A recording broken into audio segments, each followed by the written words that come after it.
Ant-Man and the Wasp has arrived, ladies and gentlemen. Not only did the film introduce audiences to two potential new allies in Bill Foster and Ava Starr, it also introduced us to a mysterious new villain, Sonny Burch. But who is Sonny Burch? It's possible Marvel Studios has more in store for Mr. Burch, and even more exciting, his connection to a certain evil organization we've all come to know and love to hate, Hydra. Ridiculous, you say? I'll keep on watching, and we'll show you why this theory is less absurd than you might think. Before you watch, click subscribe. You'll join our notification squad and be the first to know of new Screen Rant content. Hi, I'm Scott.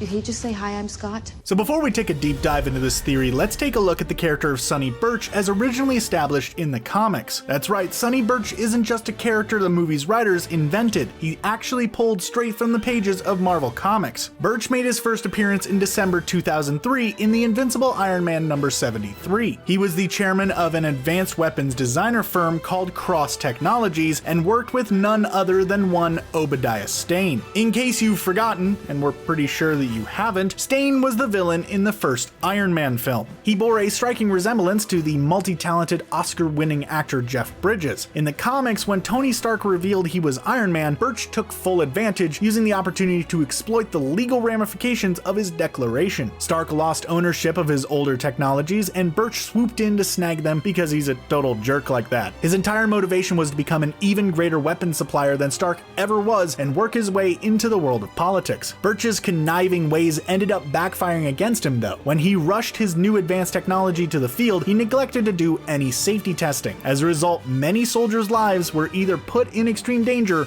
or just completely lost. While Burch might have managed to talk his way out of that one, Stark gained the upper hand later on when another major disaster caused by Burch's neglect for anything other than money revealed his sinister nature once and for all. Stark managed to save the day, but Burch ended up committing suicide. Now, you'd never guess this from just having seen Ant-Man and the Wasp, because we're given no background on Burch's character and he has barely any connection to the character as established in the comics. In the film, he's a mysterious black market dealer interested in advanced weapons technology in the hopes that he'll make billions. Throughout the course of the film, Burch weaves in and out of the narrative, proving to be more of a minor annoyance than a genuine threat. Even though we're made to believe that he's one of the film's main villains early on in the story, he doesn't play a big part in the unfolding plot, begging the question why exactly he's been included in the film at all, and whether or not he needed to be there. But as we all know, good and well, the Marvel Cinematic Universe has developed a reputation for taking their time building up their worlds and its many, many interconnected characters. Take a look at any one of their films. I am Iron Man. You think you're the only superhero in the world? The first Iron Man gave us a post-credits cameo appearance by Nick Fury. Everett Ross, a minor character played by Martin Freeman in Captain America Civil War, ends up having a much bigger part to play in Ryan Coogler's Black Panther. Even a character like Crossbones, teased in Winter Soldier, manages to make a return appearance in that film's direct sequel. So even though the film concludes with Burch's arrest, he's still alive. And if he's alive, there's more than a solid chance he'll end up returning for the potential sequel, right? But in what capacity? If he's such a minor villain, what possible threat could he be to such a mighty team of heroes? On his own, Burch might be no threat at all, but what if his inclusion in Ant-Man and the Wasp suggests the promise of something bigger on the horizon? Maybe he's not operating on his own orders. Maybe someone else is making the call. And with that in mind, is it really all that much of a stretch to suggest he's working for a fledgling Hydra, which is struggling to rebuild itself from the ashes left in Captain America's wake? Think about it.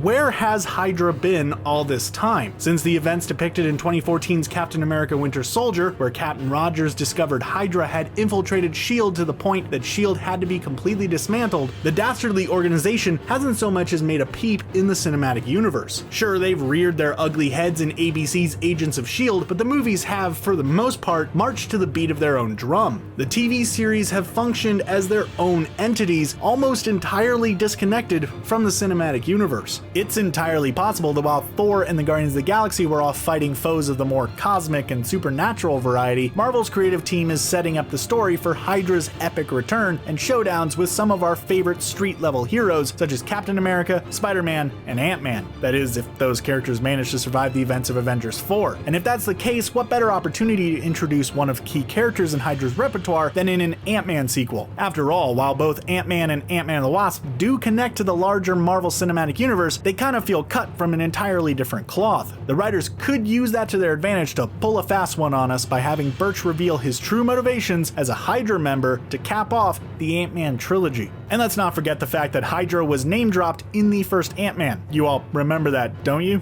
You don't? Okay, well, we'll wait here while you go watch the movie to refresh your memory. Alright, you back? Good. Anyway, according to the OG Ant-Man Hank Pym, Hydra has been interested in his incredible technology since his days working with S.H.I.E.L.D. After all, they offered to purchase it from the first Ant-Man's big baddie Darren Cross, aka Yellow Jacket. There was even unused concept art for the first Ant-Man film that revealed Armin Zola was originally slated to make an appearance as the new Hydra leader. Even though the guy is quote-unquote dead, apparently his consciousness would have been uploaded to an android body to allow him to return to the fray. Chances are this was cut to let Ant-Man have some room to develop its world and characters without needing to overtly connect with the rest of the other films in the franchise. Still, there's a possibility that these developments could come into play in later films and perhaps Ant-Man entries. This is not some cute technology like the Iron Man suit. But where does Sonny Burch come into all of this, you ask? Burch makes his first appearance in Ant-Man and the Wasp when Hope Van Dyne attempts to buy a piece of technology from him that will help her and her father build their quantum tunnel and rescue Hope's mother from the quantum realm. Burch is just about as oily and creepy as can be, and when he realizes the profits he could earn by exploiting Hank and Hope's work, he decides to double-cross them and keep the item for himself. The Wasp manages to break out with a little help from her buddy Ant-Man, making the duo a target of Burch and his employers. But although Burch mentions his mysterious employers, he never specifically names them. It would make perfect sense that he's working for Hydra and that the organization is still obsessed with obtaining Pym's technology for their own nefarious needs. Since Ant-Man is being planned as a possible trilogy, it's feasible Hydra would make their big return in the third Ant-Man film. It would be the perfect opportunity to set up an incredible obstacle for Scott, Hope, and Hank to face. Unlike most of the films in the Marvel Cinematic Universe, the Ant-Man films have had a modest, homegrown feel. Scott's struggles are personal, and these stories spend a great deal of time focusing on these characters and their familial relationships. Hydra would no doubt take great pleasure in exploiting these relationships to obtain what they want, which could set up an intense story with huge emotional stakes. Even the relationship between Ava Starr and Bill Foster could be manipulated in order for Hydra to get what they want. There's a father-daughter dynamic between them that would be ripe for emotional turmoil. All of our heroes have very personal connections with one another, and Hydra would be more than willing to do anything and everything in their power to use those connections against them. It's the perfect way to combine the small-scale stakes of the Ant-Man franchise with the bigger, more epic stakes of films like Captain America Winter Soldier and Avengers Infinity War. What's not to love? Okay, now let's get a little crazy with the theorizing. Buckle in, as this is going to get a little nuts. Remember how we mentioned Sonny Burch's connection to Obadiah Stane and Iron Man in the comics earlier on in this video? Of course you remember, I mean it was only a few minutes ago. If you didn't remember, we'd be seriously concerned. Sorry, let's get back to the video. Okay, so what if Ant-Man 3 not only finds a way to bring back Hydra, but it finds a way to bring back Obadiah Stane? Not only would this give the world more Jeff Bridges, which is something we all desperately need pretty much all the time, it would be an incredible way to more overtly connect Ant-Man with Marvel's overarching cinematic universe in an organic way. And yeah, we know Obadiah Stane kind of bit the big one at the end of Iron Man 1, but this is a world of comic books we're talking about. No one stays dead in comic books. Burch could be working directly with Stane to help Stane build an even more powerful Ironmonger suit. Maybe Burch needs Pym's technology in order for the process to move forward. And perhaps there's a possibility for additional crossovers between the Ant-Man and Iron Man franchises specifically. What if Burch is not only working with Hydra and Obadiah Stane, what if he's also working for Justin Hammer? You remember him, right? Anthony Stark has created a sword with untold possibilities,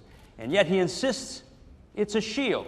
From Iron Man 2, we know many of you have tried your utmost to forget that movie, but just bear with us here for a moment, please. Tony Stark and Hank Pym have seen their lives cross over more often than not because they are two of the foremost experts on technology in this entire universe. It would make sense for someone like Hammer, who is obsessed with Stark and Stark's work, to have a similar obsession with Pym's technology as well. Since Hammer's interests align with Hydra's in this particular regard, and because Hammer more than likely wants revenge on Stark and anyone associated with Stark, it would give him sufficient sufficient motivation. Burch could be reporting directly to Hammer in Ant-Man 3, with the two of them working in tandem to take Pym down. Plus, it's an excuse to get Sam Rockwell back in the Marvel Cinematic Universe, and much like Jeff Bridges, the world needs more of Sam Rockwell in their lives. He just makes everything that much more wonderful. On top of all this, there's another big theory going around. Brace yourselves, people, because this one's a bit of a doozy. So as we're all well aware, Sony has struck a deal with Marvel Studios, allowing them to use Spider-Man and all the related characters within the Marvel Cinematic Universe if they so choose. What if, and this is a big if, but what if some of Spider-Man's biggest, baddest villains start to get involved in Ant-Man's world? What if another major corporation in this universe is working with Hydra to develop advanced weapons technology? And what if that corporation is none other than Oscorp,